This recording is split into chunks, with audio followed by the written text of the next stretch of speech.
கர்த்தராகிய இயேசு கிறிஸ்து நாமத்திலே உங்கள் அனைவருக்கும் வாழ்த்துக்கள். இந்த நாளிலும் கூட அற்புதமாய் அதிசயமாய் நடத்த வருகிற கர்த்தர் இன்றைக்கி ஒரு அற்புதமான ஒரு வார்த்தையை உங்களோட சொல்லி உங்களை பலப்படுத்த விரும்புகிறார். இந்த நாளைக்குண்டான உயிருள்ள வார்த்தை சங்கீதம் 9:18.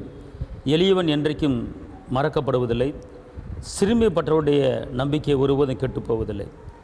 எளியவன் என்றைக்கும் மறக்கப்படுவதில்லை.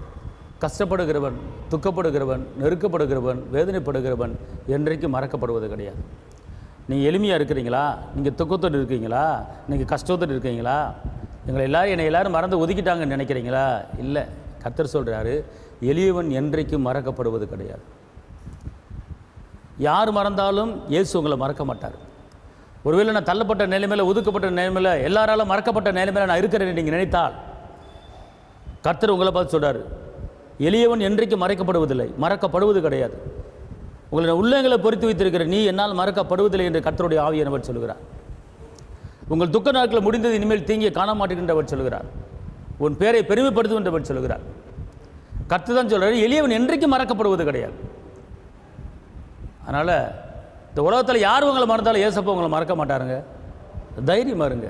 அதான் சொல்கிறார், பார்த்துக்கொள்ளுங்க, சிறுமைப்பட்ட நம்பிக்கையை ஒருபோதும் கெட்டு போவதில்லை. நீங்கள் இயேசுவின் நம்பிக்கை வச்சிங்கன்னா, இயேசு மேலே விசுவாசம் வச்சிங்கன்னா அது கெட்டு போகாது. கண்டிப்பாக நீங்கள் விசுவாசத்தின்படியே நம்பிக்கை வச்சதின்படியே உங்களுக்கு நடக்கும். பார்த்துக்கொள்ளுங்க.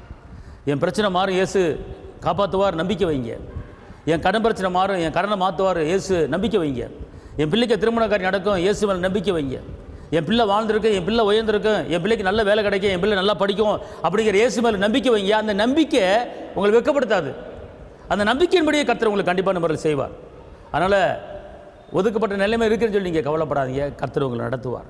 தைரியமாக இருங்க.